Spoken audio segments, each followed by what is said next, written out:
it's me, Suzette Kitzelman, and I'm with Suzette Sales LA on YouTube, and today I'm going to show you what the process is when you're trying to sell your house.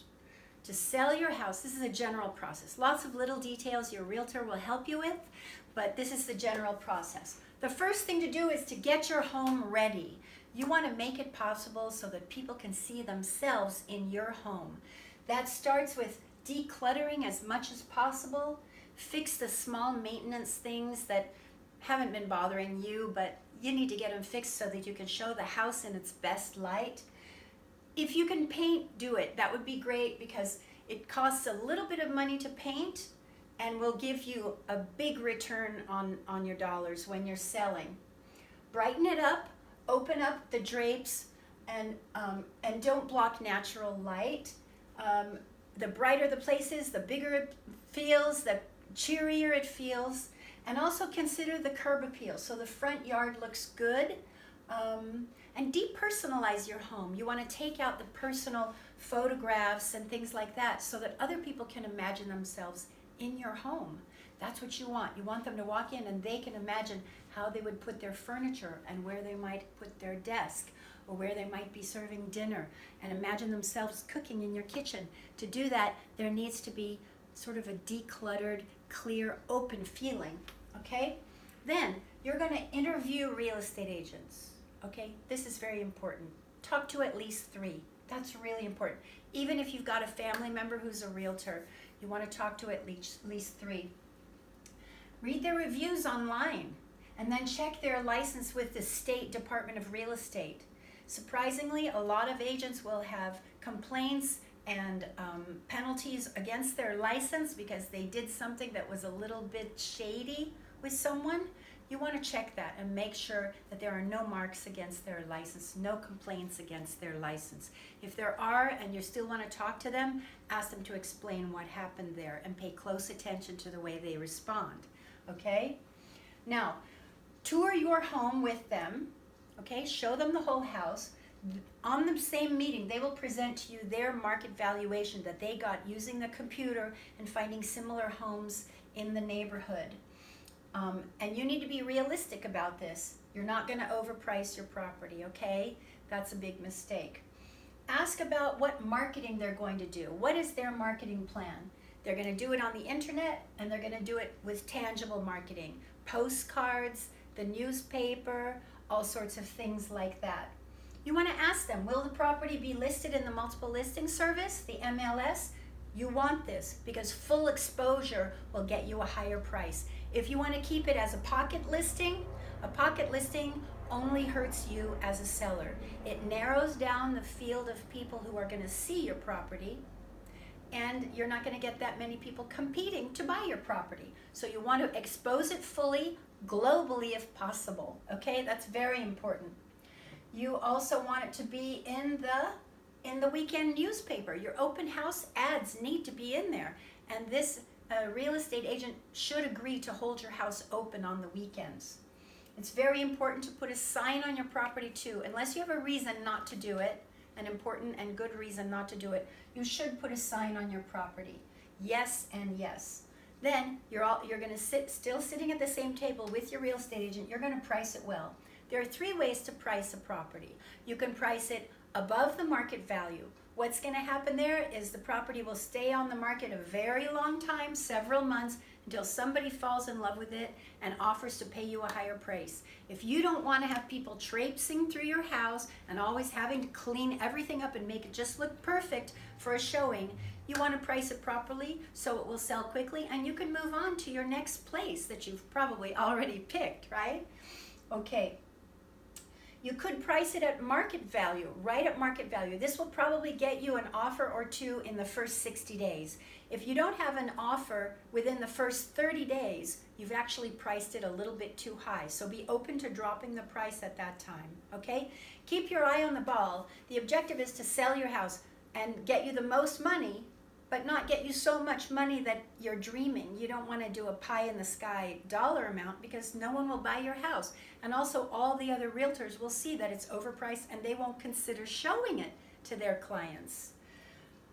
You can also price a property below market value. Believe it or not, this is a great way to sell a house because you're going to get multiple offers in most marketplaces where there's competition anyway and the houses do sell.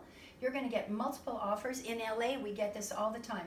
Buyers compete to buy your house, and often their multiple offers will push the price up even above the market value, which is great for you. It becomes an emotional thing. They compete by doing counter offers back and forth.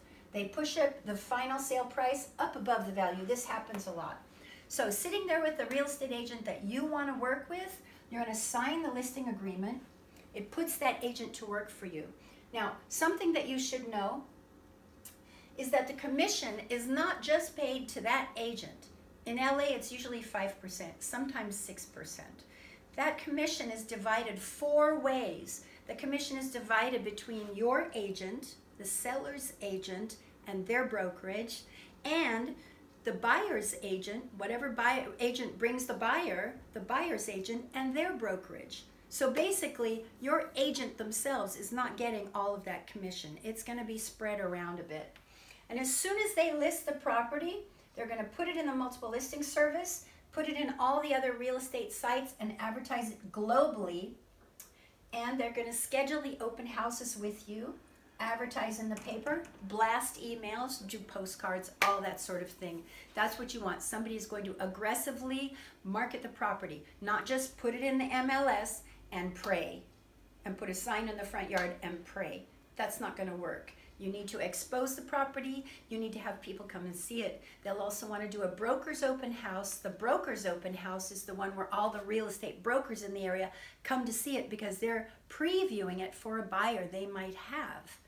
And then they'll come back if they think their buyer will like it, they'll make an appointment and bring their buyer to see the house in a private showing.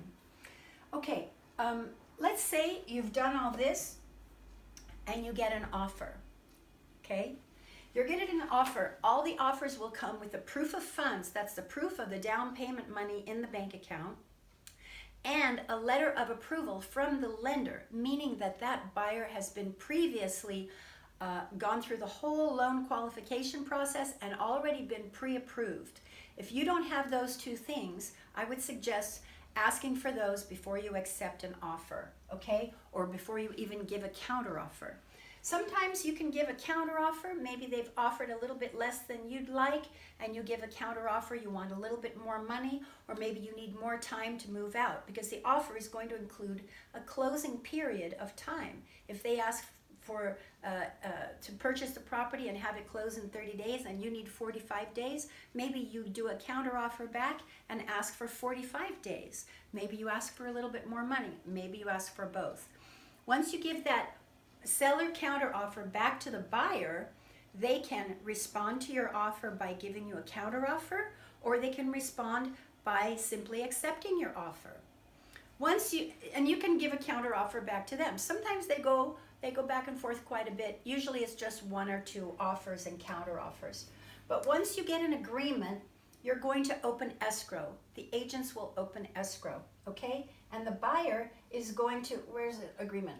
I'm going to open escrow. Escrow is a third party who is bonded and licensed and insured by the state, and they're going to effect the transfer. They manage the contract with the agents, and they make sure that everybody's doing the steps that they've agreed to in the contract, see? And then what they're going to do is the offer will include an inspection period. This is a period of time, say maybe 10 days or 21 days or 5 days sometimes. And they're going to come and they're going to kick the tires of the property. Basically, they're going to bring inspectors who are going to check everything from the electrical service, the sewer line, the roof maybe, the chimney. They'll put something up the chimney and verify whether those bricks are together and safe or not. They're going to check everything. They're going to give a written report back to the buyer. The buyer is going to look at the report and see if there's anything that they think needs to be fixed before they want to buy the property. And they could give you a request for repairs. Now, they may ask for something like that. They may not.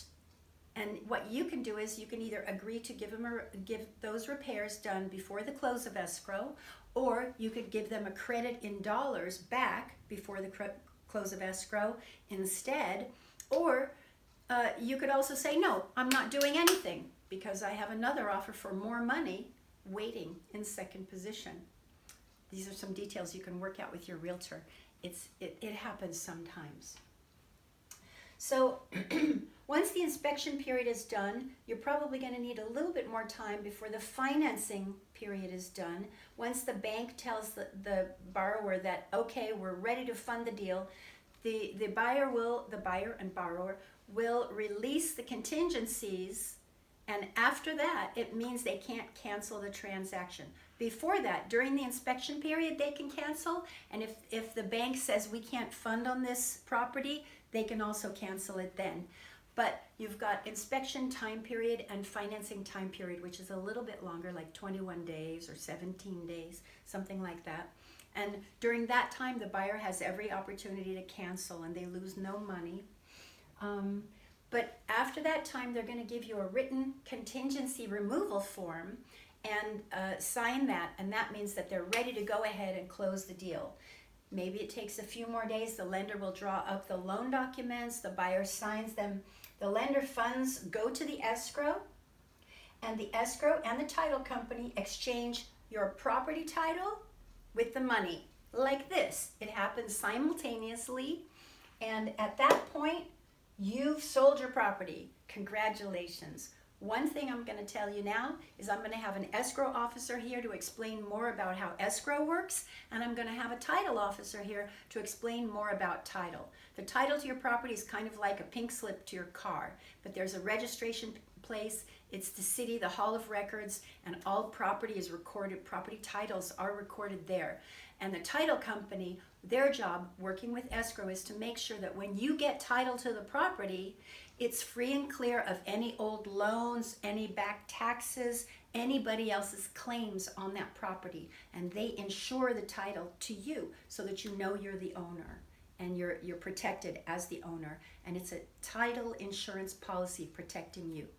So that is basically the basic system of how to sell your house. I hope you've enjoyed this episode of Suzette Sells LA. If you have any questions, please put them down below. And if you want to like my video, that's great too. Thank you very much. And I'll be back soon and tell you more about how real estate works. Okay? Thank you. I don't have a cinematographer now, so I'm going to turn off the camera myself.